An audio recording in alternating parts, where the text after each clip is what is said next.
नमस्कार दोस्तों। दोस्तों, कल के लिए हम आप लोगों से क्षमा चाहेंगे क्योंकि कल कुछ निजी व्यस्तताओं के कारण हम वीडियो नहीं डाल पाए। तो आज हम लोग जो है प्राचीन इतिहास के एक और टॉपिक जैन और बौद्ध धर्म इस पे चर्चा करेंगे, क्योंकि लगभग सारे प्रतियोगी परीक्षाओं में यहाँ से प्रश्न बनते हैं। तो चले आज हम लोग जो है जैन और बौद्ध धर्म के विषय में पढ़ेंगे। सबसे पहले दोस्तों ये देखें कि जैन और जो बौद्ध धर्म थे, इनका जो प्रादुर्भाव है किन परिस्थितियों की वजह से हुआ। तो जैसा कि आप लोगों को पता होगा कि वैदिक काल में क्या था कि पहले जो हमारे समाज के वर्ण थे, उस समय पूरा का पूरा समाज जो था वो 4 वर्णों में क्या था, विभाजित था। और ये 4 वर्ण हमारे कौन से थे क्रमशः? ब्राह्मण, क्षत्रिय, वैश्य और शूद्र। तो ये उस समय जो है हमारे 4 वर्ण थे। अच्छा, प्रारंभ में जो था यहां पर ब्राह्मण, क्षत्रिय, वैश्य और शूद्र, इनका जो वर्ण का निर्धारण था वो कर्म के सिद्धांत पर आधारित था। लेकिन जब हम वैदिक काल की बात करेंगे तो वहां पर जो कर्म का सिद्धांत था उसके जगह जन्म का सिद्धांत मान्य हो गया। इसका मतलब ये कि अब जो जिस वर्ण में जन्म लेता था उसका वो वर्ण माना जाता था। यानी अगर कोई जो है बच्चा जिसके माता पिता ब्राह्मण वर्ण के हैं तो अब वो ब्राह्मण कहा जाने लगा, अगर क्षत्रिय वर्ण के हैं तो वो क्षत्रिय कहा जाने लगा, और वैश्य वर्ण का है तो वैश्य कहा जाने लगा, और शूद्र वर्ण का है तो शूद्र कहा जाने लगा। तो इस तरह से बाद में तमाम तरह की उसमें धार्मिक कर्मकांड बढ़ने लगे, और जो ब्राह्मण थे वो समाज में जो है सर्वाधिक क्या थे, प्रतिष्ठित थे। पुरोहित का काम या अन्य सभी धार्मिक अनुष्ठान संबंधी जितनी भी क्रियाकलाप थे वो ब्राह्मणों द्वारा ही संपन्न कराया जाता था। तो इस बात को लेकर करके जो क्षत्रिय थे तो इन्होंने जो है ब्राह्मणों की जो सर्वोच्चता थी, सामाजिक सर्वोच्चता, उसको चुनौती दी, और उसके फल स्वरूप जो है 2 क्षत्रिय राजकुमारों, जिसमें हमारे महावीर स्वामी और गौतम बुद्ध ने 2 नवीन जो है धर्म, जिनमें हमारा जैन और दूसरा था बौद्ध धर्म की स्थापना की। अच्छा, हम लोगों ने उस समय देखे पूरे जो है विश्व में एक तरह से धार्मिक क्रांति सी हो गई थी। ईसा के लगभग 6 बीसी में अगर देखा जाए, 600 बीसी में, तो हम लोगों को क्या नजर आएगा, उस समय पूरे संसार में ही एक तरह की धार्मिक क्रांति हो गई थी।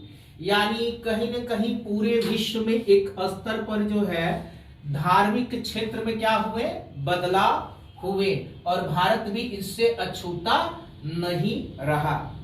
अच्छा, अब हम लोग जो है ये जो जैन धर्म है और बौद्ध धर्म है, तो इनको बिंदुवार जो है जो प्रमुख टॉपिक्स हैं, जिनकी जो लगभग कई सारे प्रतियोगी परीक्षाओं में पूछे गए हैं, तो उन जो है ठीक है बिंदुओं की चर्चा करेंगे। तो हम सबसे पहले शुरुआत करते हैं बौद्ध धर्म से।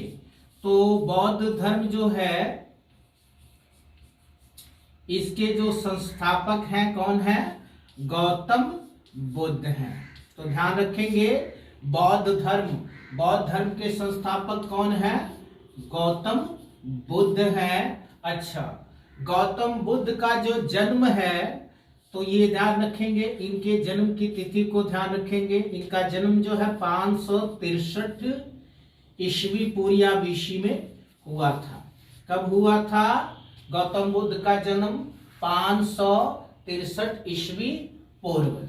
अच्छा, इनका जन्म कहाँ हुआ था? तो इनका जन्म जो है नेपाल के कपिल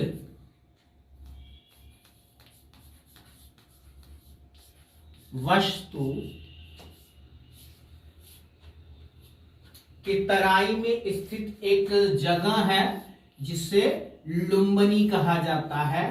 तो इनका जन्म कहाँ हुआ था? लुम्बिनी में। लुम्बिनी कहाँ है? ये जो है नेपाल की तराई में स्थित कपिल वस्तु में है।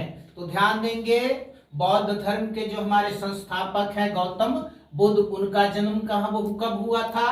563 ईस्वी पूर्व। कहा? नेपाल के तराई में स्थित कपिल वस्तु के लुम्बिनी में हुआ था। ठीक है, चले आगे कुछ तथ्यों को देखें। ध्यान देंगे, गौतम बुद्ध का जो है बचपन का नाम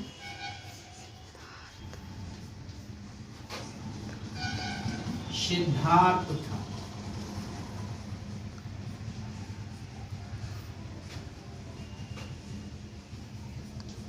अच्छा, इनके पिता जो हैं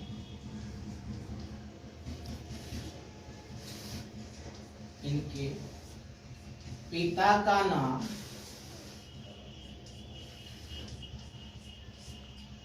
शुद्धोधन था।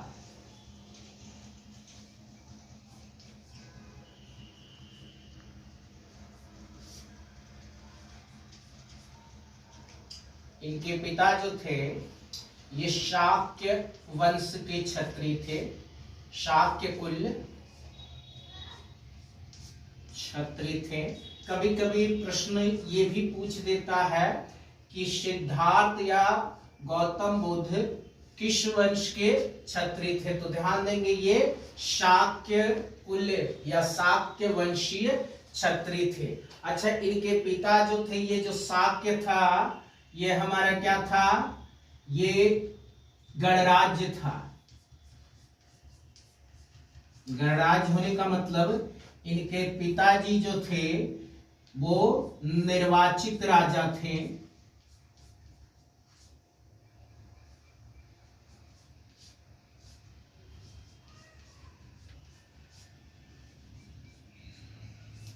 क्योंकि उस समय 16 महाजनपदों के साथ साथ ये जो है हमारे गणतंत्र भी स्थित थे। तो ये चीज ध्यान देंगे। इनके पिता का नाम शुद्धोधन, और वो कौन से कुल के थे? तो शाक्य कुल के वंशीय क्षत्रिय थे। और वो कैसा था इनका राज्य? गणराज्य था। गणराज्य कहने का मतलब वहां का शासन एक निर्वाचित राजा चलाता था। तो ये जो है कुछ फैक्ट हमने देखे। अब हम आगे के तथ्यों को देखेंगे। ध्यान देंगे, गौतम बुद्ध की माता का नाम महामाया देवी था।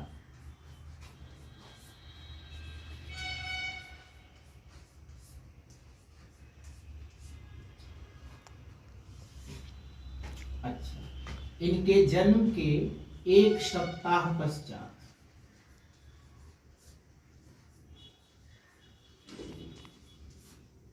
इनकी माता का निधन हो गया।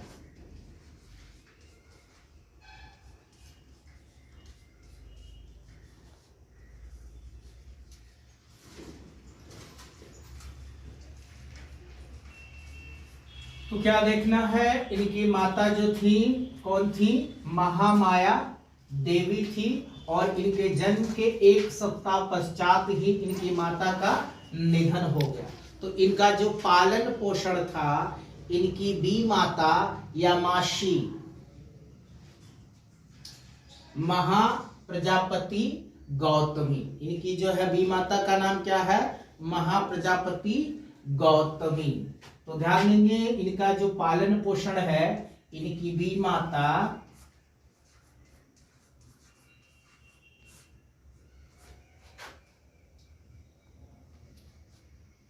महा प्रजापति गौतमी ने किया,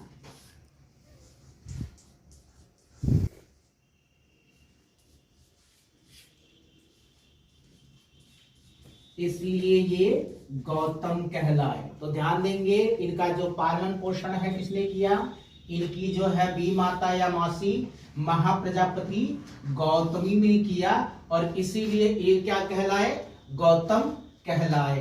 अच्छा, इनकी जो माता थी वो भी जो है एक क्षत्रिय कुल की राजकुमारी थी।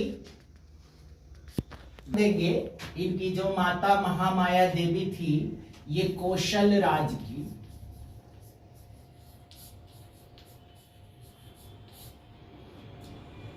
कोलीय वंश की राजकुमारी थी। क्योंकि कभी कभी ये प्रश्न भी पूछ सकता है, तो हम नहीं चाहेंगे कि एक भी तथ्य छूट जाए, ठीक है। तो इन सारे जो है तथ्यों को हम लोग बिंदुवार लेके चलते हैं। तो क्या है, इनकी माता यानी महामाया देवी वो कहाँ की थी, कौशल राज की, और ये कोलीय वंश की राजकुमारी थी। अच्छा, फिर अगला तथ्य है 16 वर्ष की आयु में, 16 वर्ष की आयु में इनका जो विवाह है शाक्य वंश की राजकुमारी। अच्छा, ध्यान देंगे, 16 वर्ष की ही आयु में इनका जो विवाह है वो शाक्य वंश की राजकुमारी यशोधरा से हुआ। किससे हुआ, यशोधरा से हुआ। अच्छा, अन्य स्रोतों से यशोधरा के जो है नाम बिंबा, गोपा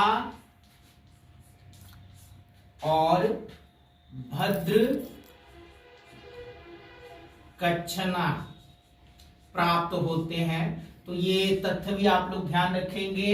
16 वर्ष की आयु में इनका जो विवाह था शाक्य वंश की राजकुमारी यशोधरा से हुआ, और अन्य स्रोतों से यशोधरा के क्या नाम प्राप्त होते हैं, बिंबा, गोपा, भद्र, कच्छना।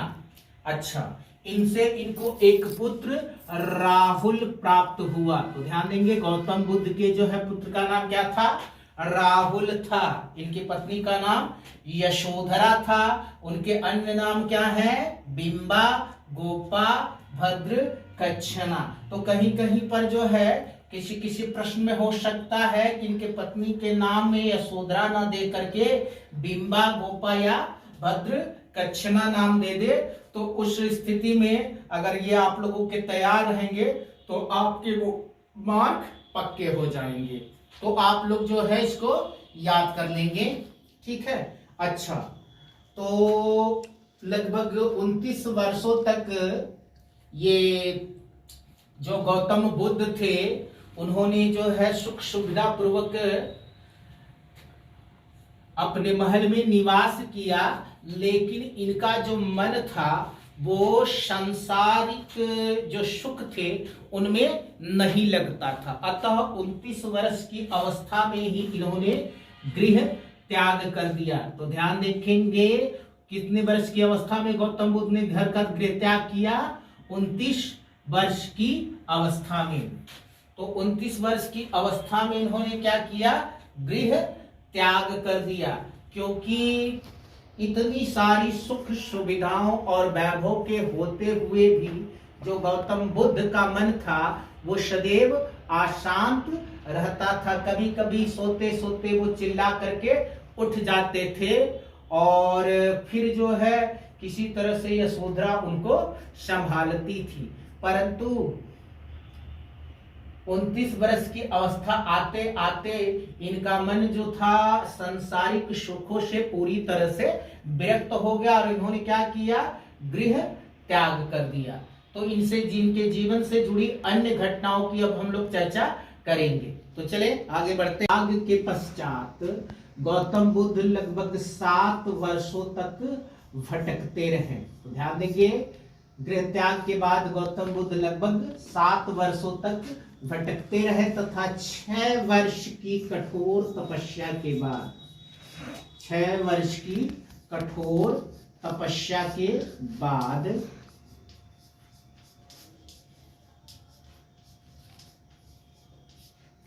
ये जो है वैशाली के निकट, ध्यान देंगे, 6 वर्ष की कठोर तपस्या के बाद वैशाली के निकट ये अलार कलाम के पास पहुंचे। अलार कलाम के पास पहुंचे। अलार कलाम जो थे ये शाक्य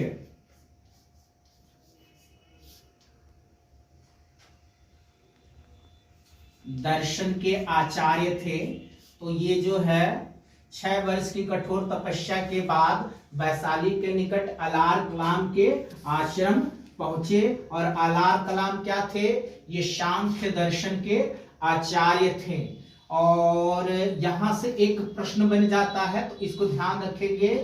पूछ लेता है कि गौतम बुद्ध के प्रथम गुरु कौन थे? तो ध्यान देंगे, गौतम बुद्ध के प्रथम गुरु अलार कलाम थे।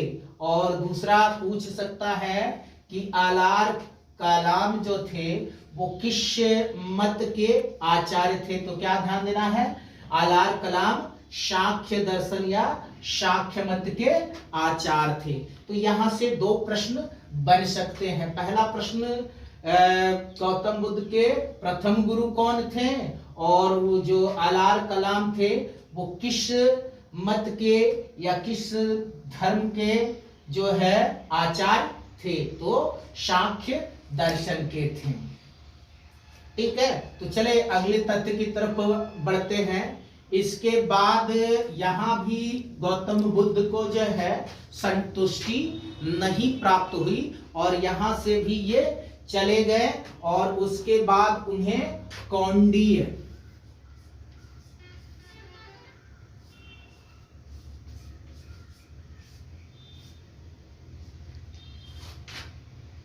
तो उसके पश्चात वो किससे मिले? कौंडिय से मिले। और ये अलार कलाम के आश्रम में भी इनको संतुष्टि नहीं मिली, तो उनका आश्रम छोड़ करके वो किससे मिले? कौंडिय से मिले। और कौंडिय के साथ साथ अन्य 5 साधक भी थे। कौंडिय के साथ अन्य 5 साधक भी थे। और ये जगह जो स्थान था वो क्या था? उरुवेला। तो ध्यान देंगे, ये कौंडिय से किस स्थान पर मिले? उरुवेला। तो इस स्थान का नाम याद रखेंगे। तो कहां पर? उरुवेला में ही उनको कौंडिय सहित 5 अन्य साधक मिले। और इन्हीं साधकों के साथ मिलकर के इन्होंने जो है कठोर तप आरंभ कर दिया। ध्यान देंगे, उरुवेला बोध गया में 35 वर्ष की अवस्था में, कितने वर्ष की अवस्था में? 35 वर्ष की अवस्था में एक रात पीपल वृक्ष के नीचे, तो ध्यान देंगे किस वृक्ष के नीचे? पीपल वृक्ष के नीचे। और पुनपुन नदी के किनारे। तो ये ध्यान देंगे, पीपल वृक्ष के नीचे कौन सी नदी है? पुनपुन नदी के किनारे। ठीक है, अच्छा, पुनपुन नदी जो है निरंजना नदी के नाम से जानी जाती है। तो निरंजना नदी के तट पर पीपल वृक्ष के नीचे जो है गौतम बुद्ध को क्या हुआ? ज्ञान प्राप्त हुआ। और ज्ञान प्राप्ति के पश्चात ही उनको गौतम बुद्ध के नाम से जाने जाना लगा गया। तो बहुत सबसे पहले क्या ध्यान देना है कि 35 वर्ष की अवस्था में पीपल वृक्ष, कौन से वृक्ष के नीचे? पीपल वृक्ष के नीचे पुनपुन नदी, या जिसका एक अन्य नाम क्या है? निरंजना नदी के तट पर इनको क्या हुआ? ज्ञान प्राप्त हुआ। और ज्ञान प्राप्ति के पश्चात ये गौतम बुद्ध कहलाए। तो उरुवेला से यानी ज्ञान प्राप्ति के पश्चात उरुवेला से गौतम बुद्ध सारनाथ आए। सारनाथ जिसे ऋषि पत्तनम एवं मृगदा।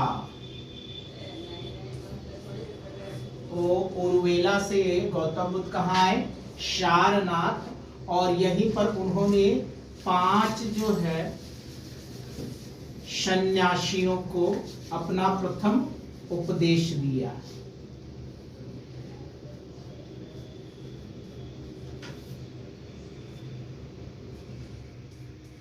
प्रथम उपदेश दिया और इनके जो है प्रथम उपदेश को बौद्ध ग्रंथों में धर्म चक्र प्रवर्तन कहा गया है। तो ध्यान देंगे शब्द को। गौतम बुद्ध के जो है प्रथम उपदेश को बौद्ध ग्रंथों में क्या कहा गया है? धर्म चक्र प्रवर्तन कहा गया है। तो या कभी कभी ये भी पूछ लेता है कि गौतम बुद्ध ने अपना प्रथम उपदेश कहाँ दिया? तो क्या ध्यान देना है? गौतम बुद्ध ने अपना प्रथम उपदेश सारनाथ या उसको ऋषि पत्तनम भी कह सकते हैं या मृगदा भी कह सकते हैं, हमें दिया था। किनको? तो 5 सन्यासियों को दिया था। ठीक है। और इस घटना को बौद्ध ग्रंथों में किस नाम से जाना जाता है? धर्म चक्र परिवर्तन प्रवर्तन के नाम से जाना जाता है। अच्छा, गौतम बुद्ध ने सर्वाधिक जो है उपदेश कहाँ दिए? ये भी प्रश्न पूछ लेता है। तो सर्वाधिक उपदेश जो है इन्होंने श्रावस्ती में दिए। तो ये प्रश्न भी आप लोग ध्यान से देखेंगे और नोट कर लेंगे। सर्वाधिक उपदेश कहाँ दिया? श्रावस्ती में।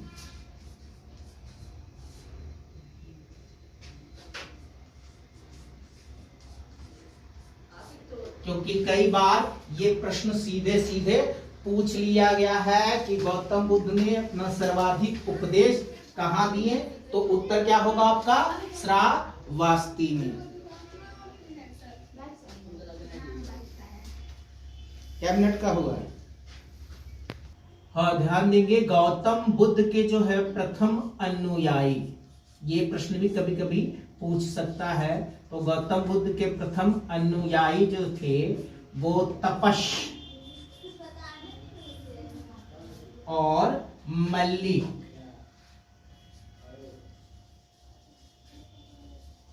नामक 2 शूद्र थे। तो ये ध्यान देंगे, इनके जो प्रथम अनुयायी थे वो तपस और मल्लिक नामक 2 शूद्र थे। तो इससे ये पता चलता है कि जो बौद्ध धर्म था इसमें उन्होंने वर्ण व्यवस्था को नहीं माना और जो है बौद्ध धर्म में चाहे वो किसी भी वर्ण के हों उनको जो है प्रवेश मिल सकता था। तो ये इसी के वजह से जो है बाद में कालांतर में जो हमारा बौद्ध धर्म था उसकी इतनी अधिक प्रगति हुई कि भारत ही नहीं अपितु दुनिया के कई देशों में आज जो है बौद्ध धर्म एक प्रमुख धर्म के रूप में स्थापित है। इसके बाद इनके सबसे प्रिय जो है अनुयायी में देखें तो सबसे प्रिय अनुयायियों में 2 लोगों के नाम आते हैं। एक तो अनुयायी या शिष्य कह सकते हैं, प्रिय शिष्य कहे तो ज्यादा बेहतर होगा। में 2 लोगों के नाम आते हैं। सामने से नहीं। सबसे प्रिय जो शिष्य थे कौन थे? उपाली और आनंद। तो ध्यान देंगे, उनके सबसे प्रिय शिष्य जो थे उपाली और आनंद। और अगर इनके जो है उस समय के उन राजाओं की बात करें जिन्होंने बौद्ध धर्म के जो है विस्तार के लिए काम किया या बौद्ध धर्म के अनुयायी थे, तो उसमें बिंबिसार, प्रसेनजीत और उदयन। तो इस प्रश्न को भी आप लोग जो है बिल्कुल ध्यान रखेंगे कि राजाओं में जो है जिन्होंने बौद्ध धर्म को संरक्षण दिया, बिंबिसार, प्रसेनजीत,